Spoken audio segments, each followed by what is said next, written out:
Hello friends, ഇന്നത്തെ എപ്പിസോഡിൽ ഭക്ഷണം കഴിക്കുന്നതിനിടയിൽ വരുൺ ചോദിച്ചു, ഇത് ആരാ ഉണ്ടാക്കിയത്? നല്ല ടേസ്റ്റ് ഉണ്ടല്ലോ. അത് കേട്ടതും ദേവനാരായണൻ പറഞ്ഞു, വേറെ ആരാ, മോള് തന്നെ. അത് കേട്ട ഉടനെ തന്നെ സുകുമാരി ആ മോള് ആരാണെന്നുള്ള കാര്യം ദേവനാരായൺ വെളിപ്പെടുത്തുമെന്നുള്ള ആശങ്കയിൽ പെട്ടെന്ന് ചാടിക്കേറി പറഞ്ഞു, അതെ, പ്രിയങ്ക മോള് തന്നെ. മോളല്ലേ ഇത്ര വേഗം ഇത്രയും ആഹാരങ്ങൾ ഉണ്ടാക്കിയതെന്ന് പറഞ്ഞു. അത് കേട്ടപ്പോഴേക്കും സംശയത്തോടെ ദേവനാരായണൻ ചോദിച്ചു, അല്ലമ്മേ, അത് എന്ന് പറഞ്ഞതും, അതെ, വിവാഹം കഴിച്ചു വിടുന്ന പെൺകുട്ടികള് വീട്ടിലുള്ളവരുടെ വയറ് നിറയ്ക്കണമെന്നാ പറയാറ്. അതുകൊണ്ട് നല്ല ആഹാരം ഉണ്ടാക്കി അവരെ തൃപ്തിപ്പെടുത്തുക എന്നതാണ് ഒരു നല്ല ഭാര്യയുടെയും നല്ല വീട്ടമ്മയുടെയും കടമ എന്ന് പറഞ്ഞു. അത് കേട്ടുന്നതും വളരെ സന്തോഷത്തോടെ പുഞ്ചിരിച്ചുകൊണ്ട് അങ്ങനെ എല്ലാവരും പരസ്പരം നോക്കുമ്പോൾ ദേവനാരായണനും യശോദയും സുകുമാരിയെ ദേഷ്യത്തോടെ നോക്കുന്നു. അതിനുശേഷം വരുണിനോട് ദേവനാരായണൻ പറഞ്ഞു, അല്ല മോനെ, എന്നാ ഇന്ന് ഇവിടെ നിങ്ങൾക്ക് തങ്ങിക്കൂടെ, നാളെ പോയാ പോരെ എന്ന് അന്വേഷിച്ചതും ദേവനാരായണന്റെ ചോദ്യം കേട്ട് വരുൺ പറഞ്ഞു, അത് പറ്റില്ല അച്ഛാ, ഞങ്ങൾക്ക് വൈകിട്ടത്തേക്ക് ഞങ്ങളിവിടെ ഉണ്ടാവില്ല. ഭക്ഷണം കഴിച്ചാൽ ഉടനെ തന്നെ ഞങ്ങൾക്ക് പോകണം എന്നറിയിച്ചു. അപ്പോഴേക്കും ദേവനാരായണൻ പറഞ്ഞു, അല്ല മോനെ, ഞാൻ എന്ന് പറഞ്ഞതും ഉടനെ പ്രിയങ്ക അത് കേട്ടിട്ട് പറഞ്ഞു, അതേ അച്ഛാ, മുത്തശ്ശി പറഞ്ഞായിരുന്നു ഈ US നിന്ന് വരുൺ വന്നതിന് ശേഷമേ വരുണിന്റെ റൂമിൽ കിടന്നുറങ്ങിയാലേ വരുണിന് ഉറക്കം വരികയുള്ളൂ എന്ന്. അത് വരുണിന്റെ പ്രത്യേകതയാണെന്നാണ് മുത്തശ്ശി പറയുന്നത് എന്ന് പ്രിയങ്ക മറുപടി നൽകിയതും അത് കേട്ട ഉടൻ തന്നെ വരുൺ പറഞ്ഞു, അതെ, എന്റെ ശീലങ്ങളും എന്റെ ഇഷ്ടങ്ങളും ഒക്കെ കൃത്യമായി മനസ്സിലാക്കിയിരിക്കുകയാണല്ലോ പ്രിയങ്ക. തിരിച്ചും ഞാൻ അങ്ങനെ തന്നെയാണ് എന്ന് വരുൺ പറയുമ്പോൾ അതെ അതെ എന്ന് പറഞ്ഞ് ചിരിച്ചുകൊണ്ട് തല കൊലുക്കുന്നു പ്രിയങ്ക. അപ്പോഴേക്കും എല്ലാവരും അവരുടെ ആ സംസാരം വിശ്വസിച്ച് സന്തോഷത്തോടെ നിൽക്കുമ്പോൾ എന്തായാലും വരുൺ പോവുകയാണെന്ന് പറഞ്ഞത് കേട്ട് അതാ നല്ലത് എന്ന് മുത്തശ്ശി മറുപടി നൽകി. പെട്ടെന്നുള്ള മുത്തശ്ശിയുടെ ആ മറുപടി കേട്ട് ദേവനാരായണൻ അമ്മയെന്ന് ഉറക്കെ വിളിച്ചതും ഉടനെ സ്വബോധം വീണ്ടെടുത്തതുപോലെ സുകുമാരി പറഞ്ഞു, അല്ല, ഞാൻ നല്ലതെന്ന് പറഞ്ഞത് ഈ ഭക്ഷണത്തിന്റെ കാര്യ എന്ന് പറഞ്ഞ് ഒരു വിധത്തിൽ അതിൽ നിന്ന് തടുത്തപ്പി. പിന്നീട് കാണുന്നത് രാധിക അതിലേറെ അലഞ്ഞു തിരിഞ്ഞ് നടന്നതിന് ശേഷം തിരികെ വീട്ടിലേക്ക് എത്തുമ്പോൾ വരുണിന്റെയും പ്രിയങ്കയുടെയും ഒക്കെ സംസാരം കേൾക്കാനിടയാകുന്നു. രാധികയെ ഓർത്തുകൊണ്ട് ഓരോന്ന് പറയുന്നതെന്ന് മനസ്സിലാക്കിയ രാധിക വിഷമത്തോടെ അങ്ങനെ ഇരിക്കുമ്പോൾ വരുൺ ഇന്ന് തിരിച്ചു പോകുന്നതാണ് നല്ലതെന്ന്, തിരിച്ചു പോകുമെന്നും വരുൺ പറയുന്ന ആ വരുണിന്റെ അഭിപ്രായത്തെ അനുകൂലിച്ചുകൊണ്ട് അതാണ് നല്ലതെന്ന് പറഞ്ഞ മുത്തശ്ശിയുടെ വാക്കുകൾ കേട്ടതോടെ വളരെ വേദനയോടെ ആ ചുമരിലേക്ക് ചാരി കരഞ്ഞുകൊണ്ട് രാധിക അവിടെ ഇരുന്നു.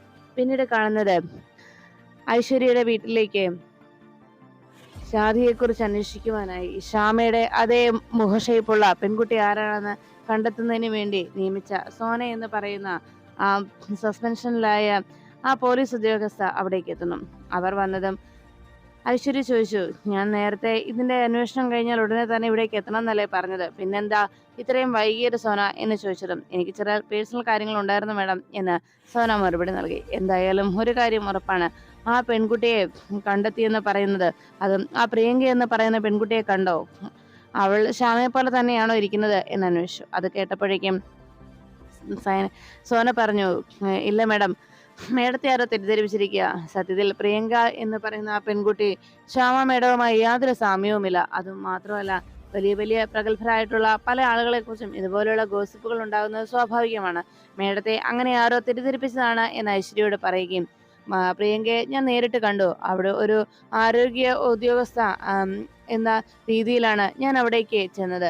അവിടുത്തെ ആളുകളെ കുറിച്ച് അറിയാനെന്ന് പറഞ്ഞ് ആ പെൺകുട്ടിയെ കാണുകയും സംസാരിക്കുകയും ചെയ്തു.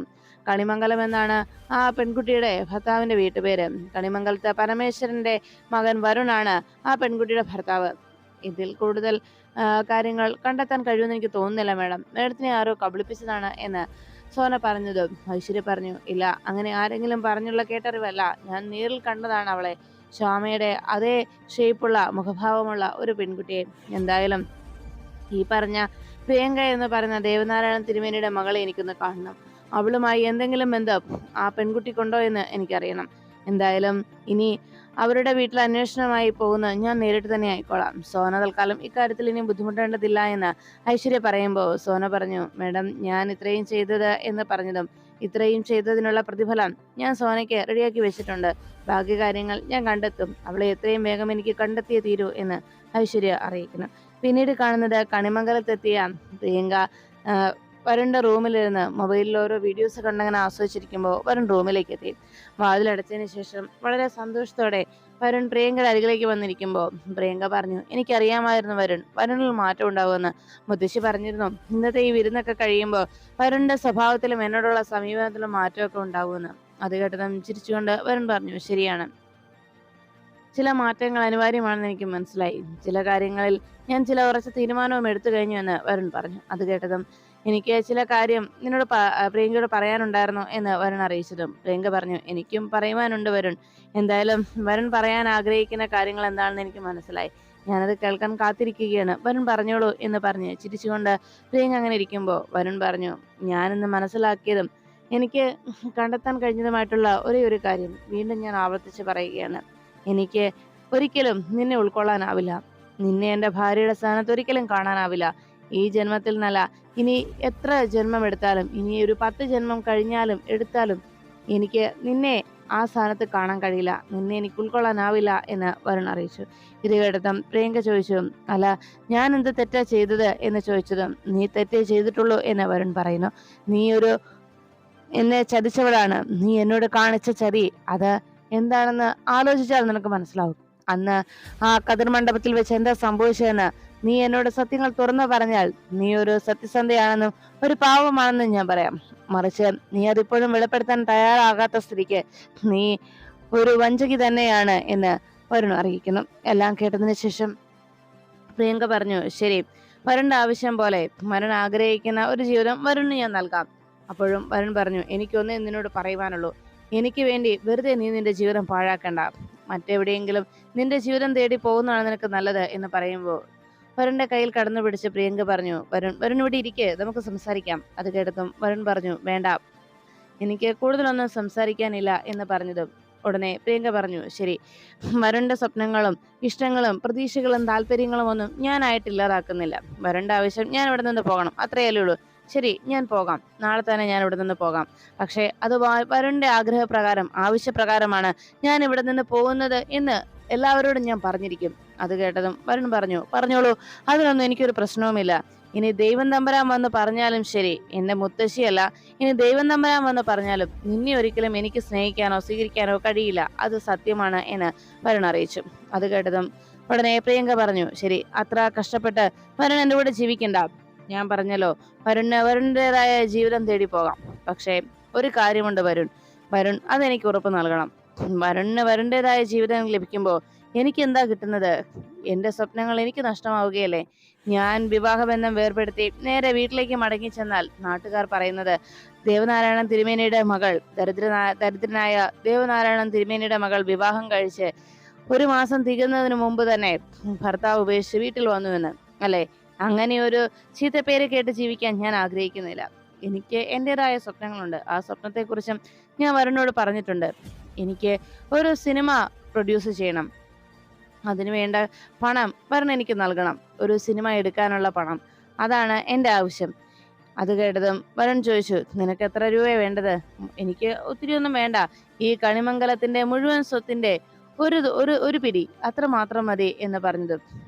വരുൺ ചോദിച്ചു, എന്ന് പറഞ്ഞാൽ നിനക്ക് എത്രയാണ് എന്ന് ചോദിച്ചപ്പോൾ പ്രിയങ്ക പറഞ്ഞു, എനിക്ക് ഒരു സിനിമ പിടിക്കുന്നതിന് വേണ്ടിയുള്ള പണം നൽകണം. അത് കേട്ടതും വരുൺ പറഞ്ഞു, ശരി, സമ്മതിച്ചു, പണം ഞാൻ നൽകാം എന്ന് പറഞ്ഞതും പ്രിയങ്ക ചോദിച്ചു, വാക്കാണല്ലോ? അതെ, വാക്കാണ്. ഞാൻ ഒരിക്കലും വാക്ക് പാലിക്കാതിരുന്നിട്ടില്ല എന്ന് വരുൺ മറുപടി പറയുമ്പോൾ പ്രിയങ്ക പറഞ്ഞു, അങ്ങനെയാണെങ്കിൽ നാളെ തന്നെ ഞാൻ ഇവിടെ നിന്ന് പോയിരിക്കും. അത് കേട്ടതും ഉടനെ വരുൺ പറഞ്ഞു, ശരി, അങ്ങനെയാണെങ്കിൽ ഒരു കാര്യം ഞാൻ പറയാം. നാളെ നീ ഇവിടെ നിന്ന് പോയി കഴിയുമ്പോൾ നിന്റെ അക്കൗണ്ടിൽ ആ പണം ക്രെഡിറ്റ് ആയിട്ടിരിക്കും. പിന്നെ ആദ്യ രാത്രിയോ നടന്നിട്ടില്ല, നമ്മുടെ അവസാന രാത്രിയെങ്കിലും നമുക്ക് ഉണ്ടായല്ലോ. രണ്ടുപേരും ഷെയ്ഖ് ഹാൻഡ് കൊടുത്തതിന് ശേഷം ഇനി നമ്മൾ തമ്മിൽ ഇതിനെക്കുറിച്ചൊരു സംസാരത്തിന് ആവശ്യമില്ല എന്ന് പറഞ്ഞ് വരുൺ ഷെയ്ഖ് ഹാൻഡ് കൊടുത്ത് ആ റൂമിൽ നിന്ന് ഇറങ്ങുന്നു. രാധികയെ തന്റെ ജീവിതത്തിലേക്ക് വരാൻ പോകുന്നതിന്റെ സന്തോഷത്തിൽ ഉടനെ വരുൺ ചിരിക്കുന്നത് കണ്ട് പ്രിയങ്ക ചോദിച്ചു, അതൊക്കെ ഇരിക്കട്ടെ, ഞാൻ വരുണിന്റെ ജീവിതത്തിൽ നിന്ന് ഒഴിഞ്ഞു മാറുമ്പോൾ വരുണിന്റെ ജീവിതത്തിലേക്ക് വരാൻ പോകുന്ന ആ പെൺകുട്ടി ആരാണെന്ന് എന്നോടൊന്ന് പറഞ്ഞൂടെ? എന്നെ ഒന്ന് പരിചയപ്പെടുത്തിക്കൂടെ എന്ന് ചോദിച്ചതും വരുൺ പറഞ്ഞു, പരിചയപ്പെടുത്താം, അവൾ എൻ്റെ കൂടെ തന്നെയുണ്ട്. പക്ഷെ അതിപ്പോഴല്ല, നീ ഈ വീട്ടിൽ നിന്ന് പോയതിനു ശേഷം ഞാൻ അവളെ പരിചയപ്പെടുത്തും. നിന്നെ മാത്രമല്ല ഇവിടെയുള്ള എല്ലാവരെയും ഞാൻ പരിചയപ്പെടുത്തും എന്ന് വരുൺ പറഞ്ഞ് ആ റൂമിൽ നിന്ന് പുറത്തേക്ക് പോകുന്നു.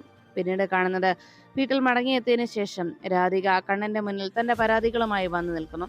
കണ്ണനോട് വരുണിനെ കുറിച്ചുള്ള ഓർമ്മകളും വരുണിനെയും തന്റെ മനസ്സിൽ നിന്നും തന്റെ അരികിൽ നിന്നും തുടച്ചു നീക്കണമെന്ന് ഭഗവാനോട് പ്രാർത്ഥിച്ചിട്ടും വീണ്ടും വീണ്ടും ആ ഓർമ്മകൾ കൂടുതൽ ഉണ്ടാക്കുകയും വരുണിന്റെ സാന്നിധ്യം കൂടുതലാക്കുകയുമാണ് ഭഗവാൻ ചെയ്തിരിക്കുന്നത്.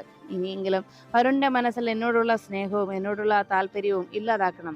വരുണിന്റെ മനസ്സിൽ ഞാൻ ഇല്ലാതാവണം. എന്നെക്കുറിച്ചുള്ള ഓർമ്മകൾ വരുണിന്റെ മനസ്സിൽ നിന്ന് മായ്ച്ചു കളയണേ കണ്ണ എന്ന് പ്രാർത്ഥിക്കുമ്പോൾ അവിടെ ഇരുന്നുള്ള രാധികയുടെ പ്രാർത്ഥനയ്ക്ക് മറുപടിയായി ഭഗവാൻ പറഞ്ഞു, രാധ കൃഷ്ണനോടല്ലേ ചേരേണ്ടത്. ആ മറുപടി കേട്ടതും ഞെട്ടലോടെ കണ്ണു തുറന്ന് രാധിക ചുറ്റുപാടുമെല്ലാം നോക്കുന്നു. ആരാണ് തന്നോട് പറഞ്ഞത് എന്ന ആശങ്കയിൽ അതിശയപ്പെട്ട് അങ്ങനെ ചുറ്റുപാട് നോക്കി.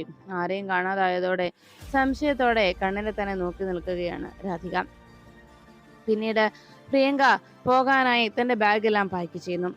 അന്ന് മുത്തശ്ശിയും പത്മിനിയമ്മയും കൂടി തന്റെ കയ്യിലേക്ക് നൽകിയ ആ സ്വർണ്ണാഭരണങ്ങളെല്ലാം എടുത്ത് അതിലെ ആ ഭംഗിയൊക്കെ ആസ്വദിച്ചിരിക്കുമ്പോൾ സ്വയം പ്രിയങ്ക പറഞ്ഞു, അല്ല വരുൺ എനിക്ക് പണം തരാമെന്ന് പറഞ്ഞു.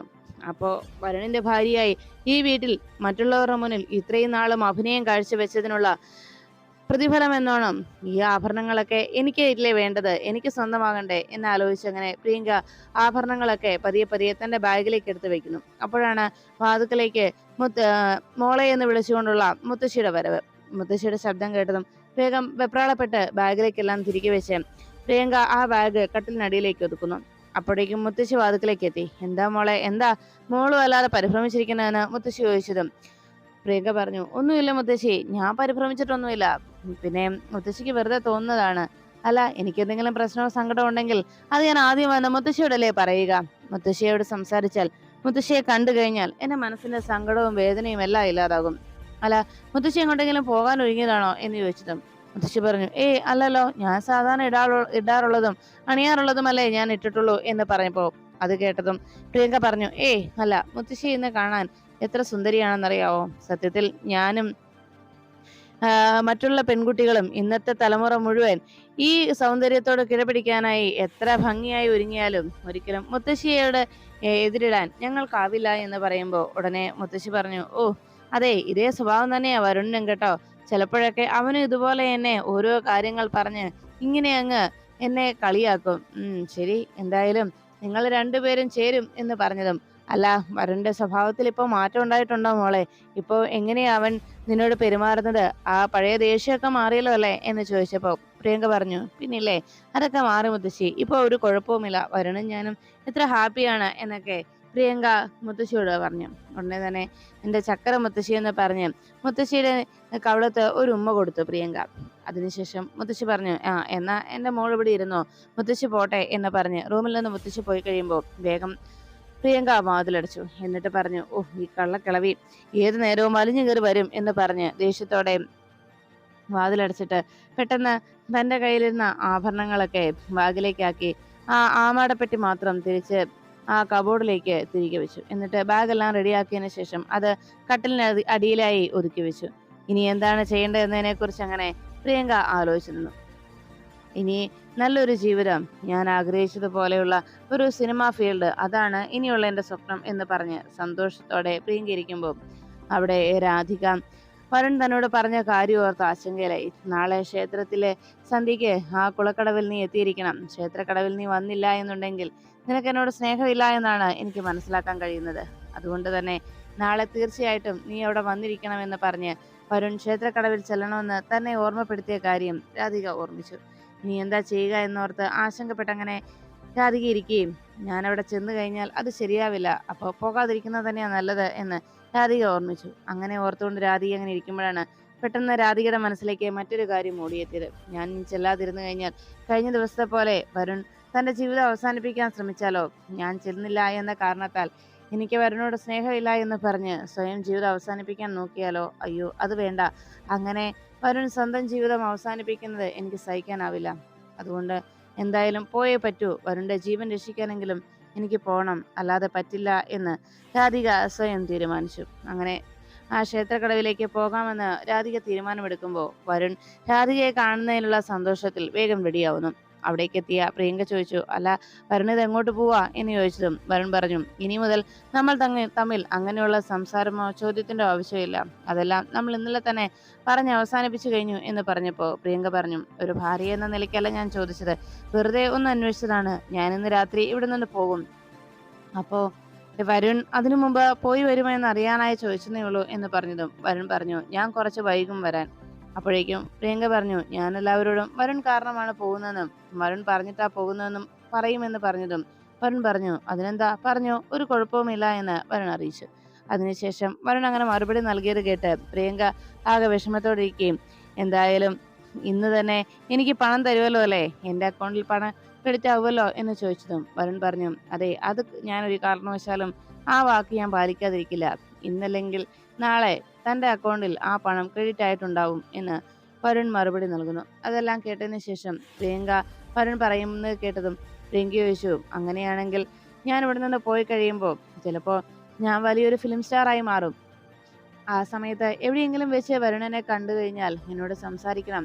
ഞാനും വരുണിനെ കണ്ടാൽ സംസാരിക്കാൻ വരാം. പിന്നെ വരുണിന്റെ ഭാര്യയാകാൻ പോകുന്ന പെൺകുട്ടിയെ എനിക്ക് പരിചയപ്പെടുത്തി തരികയും വേണം എന്ന് പറഞ്ഞപ്പോൾ വരുൺ പറഞ്ഞു, നീ പറഞ്ഞതുപോലെ ഞാൻ സ്നേഹിച്ച പെൺകുട്ടി എന്റെ ജീവിതത്തിലേക്ക് കടന്നു വന്നാൽ നിന്നെ എന്നല്ല ഈ ലോകത്തെ മുഴുവൻ ഞാൻ പരിചയപ്പെടുത്തിയിരിക്കും, ഉറപ്പ് എന്ന് പറഞ്ഞ് വരുൺ തന്റെ മൊബൈൽ ഫോണും എടുത്തുകൊണ്ട് വേഗം റൂമിൽ നിന്ന് പുറത്തേക്ക് ഇറങ്ങുന്നു. ഈ സമയത്ത് പ്രിയങ്ക തനിക്ക് കിട്ടാൻ പോകുന്ന ആ വലിയ ആർഭാടകരമായ ജീവിതത്തെക്കുറിച്ച് ഓർത്ത് സ്വപ്നം കണ്ടുകൊണ്ട് ആ റൂമിൽ നിന്നു. അപ്പോഴാണ് രാധിക വരുണും വരുമെന്ന് പറഞ്ഞ ആ സമയത്ത് ക്ഷേത്രത്തിലേക്ക് എത്തുന്നതിന് വേണ്ടി തിടുക്കപ്പെട്ട് ക്ഷേത്രത്തിലേക്ക് നടന്നു വരുന്നത്. ആ സമയം ക്ഷേത്രത്തിലേക്ക് രാധിക നടന്നു വരുന്ന നേരം അവിടെ കൃത്യമായി തന്നെ ക്ഷേത്രത്തിൽ തൊഴാനായി ഫിലിം സ്റ്റാർ ജീവയും എത്തിച്ചേർന്നു. രാധിക നടന്നു പോകുന്ന ആ വഴിയിലേക്ക് ഫിലിം സ്റ്റാർ തന്റെ വണ്ടിയുമായി അതുവഴി വരുന്നതിനിടയിൽ രാധിക മുന്നേ നടന്നു പോകുന്ന കാഴ്ച കണ്ട് പുഞ്ചിരിയോടെ രാധികയുടെ പിന്നാലെ ജീവനും എത്തുന്നു.